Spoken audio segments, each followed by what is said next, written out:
mahasiswa dari Perbanas Institut, Fakultas Ekonomi dan Bisnis, Prodi S1 Manajemen.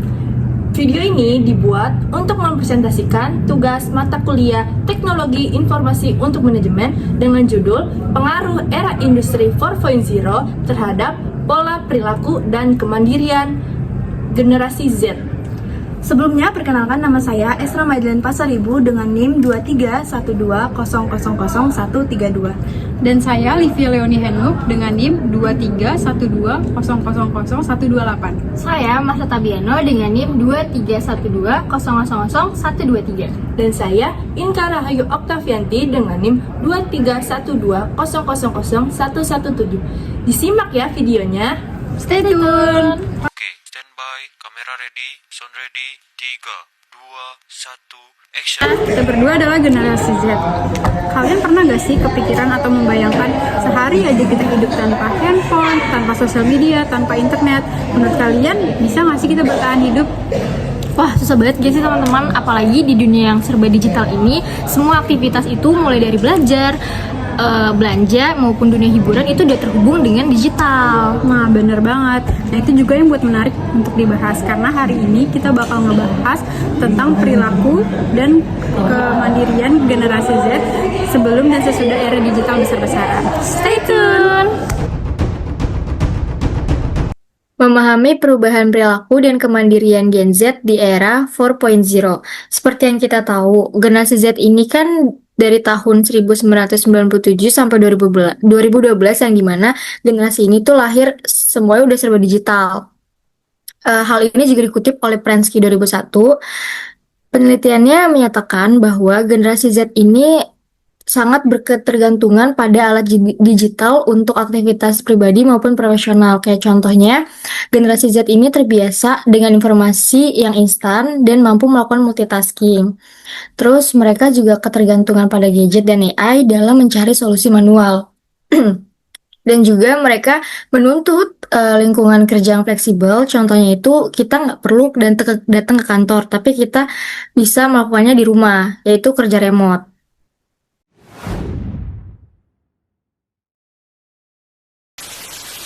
Jelaskan sebelum era industri 4.0.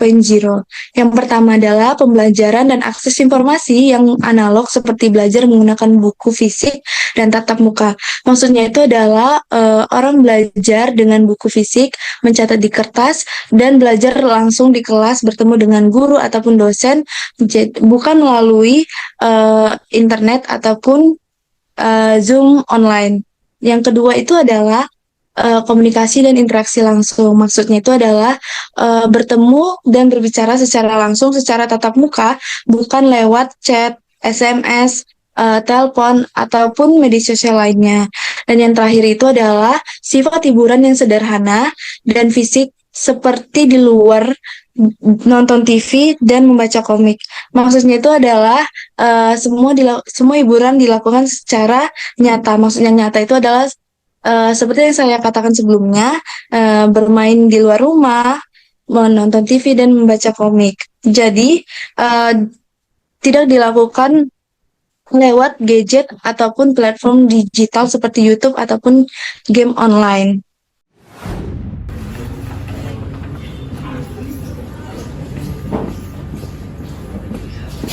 Hai Inka. Halo Cak, Lu lagi ngapain nih? gue lagi ngelengkapin catatan mata kuliah Teknologi Informasi untuk Manajemen nih. Oh, itu yang materi minggu lalu ya? Yang Betul. Industri 4.0 ya? Iya betul. Gue belum kelar nih catatannya, boleh lihat gak? Oh, gue udah cukup lengkap sih. Nih, kalau mau lihat. Oke, terima kasih Inka. Iya, sama-sama. Loh, udah selesai Cak? Udah nih, tapi bentar lagi gue mau pergi sih. Mau kemana? Mau ke kantor pos nganter surat. Surat buat siapa? Buat mama gue yang ada di Medan. Oh, lu mau gue anterin? Mau, boleh? Yaudah yuk. Oke. Oh, BTW, makasih ya. Iya, sebentar ya.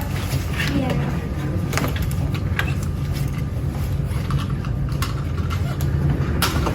Yuk.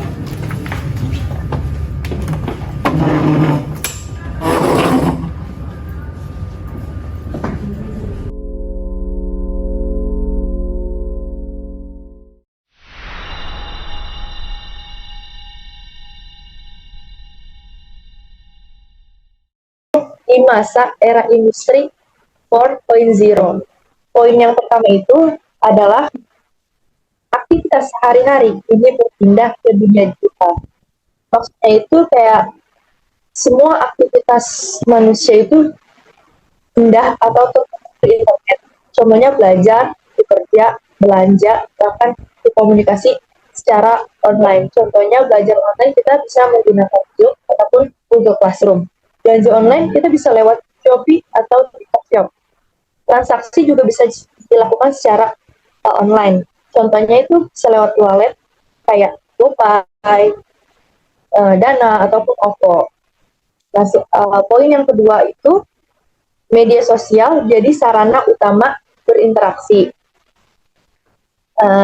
Kita bisa berinteraksi atau berkomunikasi lewat aplikasi WhatsApp, Instagram, TikTok, maupun X.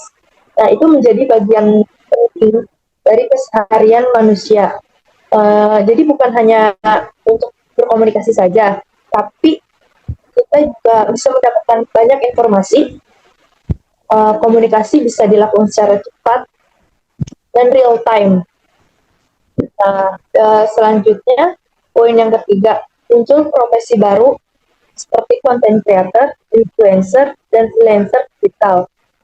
Di sini kita dibutuhkan kemampuan digital, konsentrasi, dan personal branding yang kuat untuk bisa bertahan dan sukses.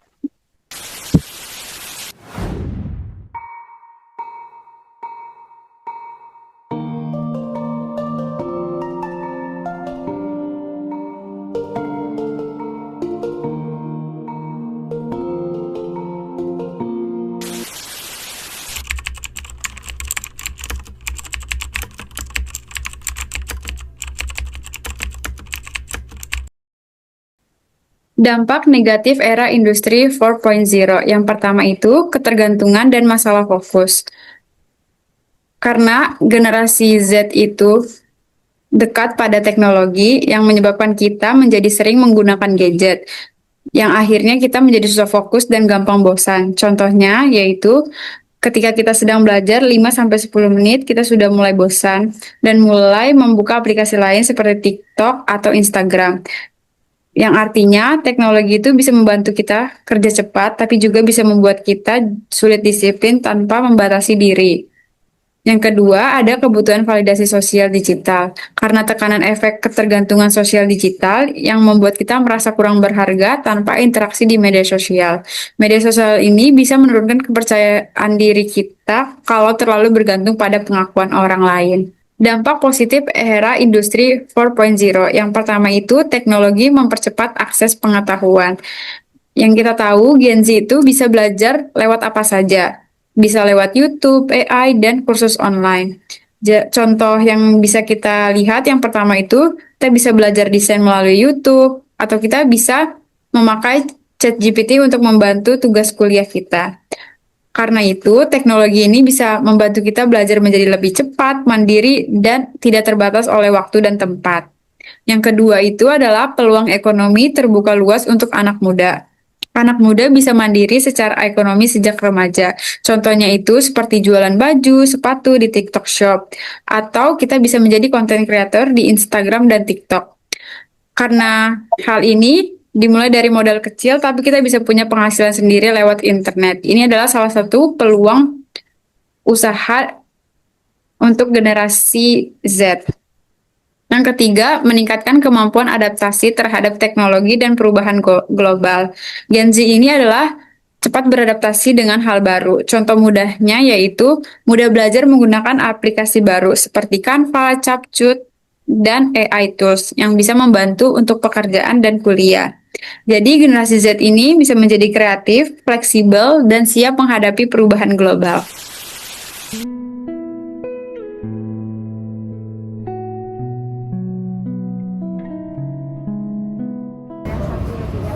Guys, kalian ngerasa nggak sih kalau generasi Z itu dikenal sebagai generasi yang sederhana tapi mandiri? Misalnya kita dulu dengan kebiasaan belajar lewat buku dan berinteraksi secara langsung tanpa gangguan teknologi. Dan bahkan kita menikmati hal-hal kecil dengan penuh makna dan tulus. Contohnya kayak lagi sekarang, kita lagi ngobrol-ngobrol, cerita-cerita secara langsung. Bener gak sih? Bener banget, apalagi sekarang tuh kan semuanya serba canggih dan digital kan. Kalau misalnya kita lagi belajar, kita bisa menggunakan juga Google Zoom meeting. Kalau misalnya kita lagi belanja, sekarang udah ada online shop. Tapi kalian kadang ngerasa gak sih kalau kita tuh butuh berhenti sejenak? Bener. Nah, gue juga ngerasa kalau misalnya teknologi itu bisa membuat hidup kita lebih mudah, tapi kita ngerasa jadi bergantungan nggak sih sama teknologi? Terus nih, kalau misalnya nih sinyalnya lagi hilang, kita tuh ngerasa langsung panik. Terus kalau misalnya kita nggak update sosial media, kita langsung ngerasa kita nggak update, nggak kayak ngerasa ketinggalan. Padahal sebenarnya itu yang paling penting itu di dunia dimana kita sebenarnya di dunia nyata kita bisa update tanpa harus update di sosial media. Jadi intinya itu gini gak sih, kayak kita tuh nggak bisa nolak teknologi yang datang ke hidup kita, tapi itu kita yang sendiri tuh yang harus beradaptasi sama teknologi-teknologi yang datang. Karena menurut gua itu generasi yang bijak itu bukan dia yang paling canggih, tapi itu dia yang bijak dalam menggunakannya itu bisa dikatakan mana yang baik dan mana yang buruk. Itu nggak sih? Setuju banget, setuju. 3. Sekian dari video presentasi kami ini. Bila ada salah kata, mohon dimaafkan. Semoga materi yang kita sampaikan bisa bermanfaat untuk kalian semua. Sekian, terima kasih. Sampai jumpa.